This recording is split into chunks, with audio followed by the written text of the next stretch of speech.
E agora a gente tá com uma lenda viva, criador de muitos jogos, inclusive Pitfall, que, gente, icônico, fez a infância de muita gente. Hello, it's very nice to meet you. And you're a legend. How does it feel? Well, you know, you don't set out to become a pioneer or a legend. I just made video games, and I had as much fun making games as people had playing them. Really? Oh, yes. Do you still make games nowadays? Sometimes. My first game I made in 1977, so it's now 40 years. And so I don't do them as much as I used to, but I still do a little game development. But do you do that for fun, or do you do that for work still? Because most people who develop video games do that because they love it. They absolutely love it. And they want to do that in their free time and everything. How is it for you? It's pretty much the same. I mean, I consult for companies. I teach them about technology. So that's what I do for my day job, as we say. But, you know, I miss working on games, so I will dabble in games. I've been sitting here at my computer for the last couple hours working on a game. Como assim? I'm useless. Yeah, honestly. Pitfall is iconic, and back when it was developed, things were so different. So different. Technology was so, I don't know, rudimentary, I guess. Yes. And I want to know what inspired you to make that game, and what do you think it would look like if it was developed today with the same original idea, but, you know, modern technology? Yes, in those days games were very simple because the hardware was very simple. The console could only do so much.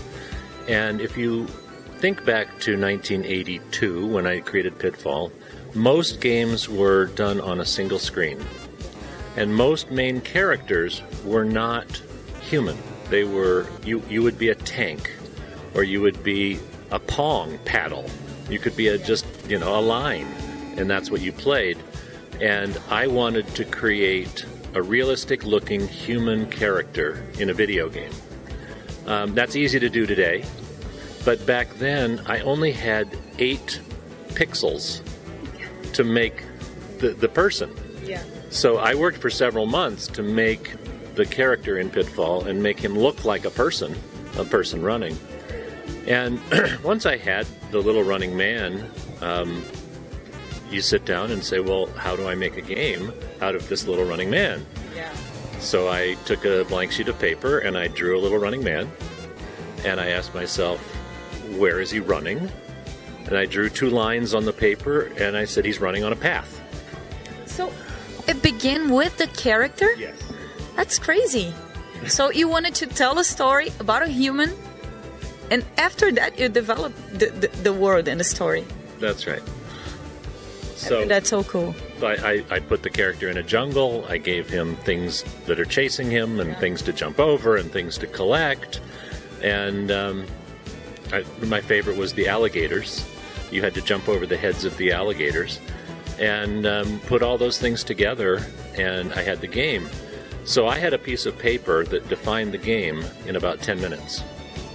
But I had to program for about 1,000 hours over 9 months to make the game work on the simple game console that existed back then. Yeah. So if it was developed today, do you see it as kind of an Uncharted game, or other adventure game, maybe a Zelda-like game? Well, certainly it could be any of those things. What's interesting is you're defining a potential game based on existing games. Yeah. Okay, and that's okay, because when people ask me, oh, someone copied Pitfall, and I said, well, no, they didn't. They made their own game, and we all judge, or we create our games based on things we've seen before. Everything that we've experienced in our lives decides how we're going to make our next game. So Uncharted, certainly. Uncharted is Pitfall. It's Pitfall in a 3D world. Zelda is a slightly different view, but it's a big world, kind of like Pitfall. You know, I might do a jungle adventure, but I like side-scrolling. I actually like that because it's a certain kind of play. Yes. And I like that play even more than, you know, going out, looking out the 3D window and shooting at things or whatever. I like side view. So if I were to do Pitfall today, it would be a side view. It would be in a very lush three-dimensional jungle. Okay, and there would be a lot more adventure and things to do. You know, I did a game called A Boy and His Blob, which was an adventure in a cave, kind of like Pitfall 2 anyway. And I was able to, because it was the the Nintendo, the NES, I was able to make a lot more to do. So yeah, it would be a jungle adventure, it would be side-scrolling, and it would be a very big world with a big adventure. You've developed over 100 games now. And everybody say their games are like their children. They can't choose which one they love the most. But we know our mothers are lying when they say that. I know it, Mom. Which one is your favorite? There's got to be one. No, there doesn't. There's something about every game I did that I like. Yeah. You know, my Atari game Grand Prix had big, beautiful cars on the screen. When you think that the Atari system is designed to make these little tanks, and I made these big, beautiful, colorful cars, that was a technical achievement that I'm very proud of, okay? So I have some technical achievement in every game that I'm proud of. But when I am developing a game, the game I'm working on is my favorite. It has to be. I know. If I'm going to spend 20 hours a day working on it, it has to be my favorite game. So a developer is going to give you a different answer than a game player. And a developer is going to tell you that my current game is my favorite. That's so wise. Most people your age have no idea how to touch a computer, how to work with an iPhone, or they can't even figure out a smartphone. But you are completely different.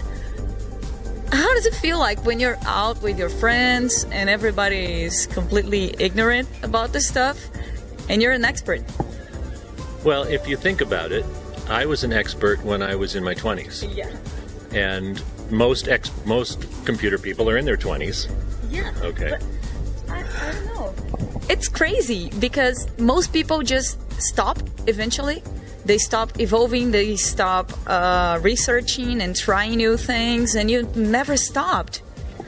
Yeah, the most difficult thing about my career is every 2 years there's a new game system. Yeah. Which means every 2 years I have to forget everything I've learned before and learn the new system. And yeah, you know, I could have done without that. It would have been nice if I didn't have to learn over and over and over again, but if I wanted to make video games, that's what I had to do. So I have published games in 25 different computer programming languages on 25 different game systems in nearly 40 years. I don't even know what to say. So do you think that's what's keeping you young and healthy? Having to recycle yourself over and over again and learn new things and never stop? I suppose you could say that. The fact is, programming a computer is not a particularly healthy lifestyle. I know. I sit around all day at a desk, so I can't say I have a healthy lifestyle. But it's working.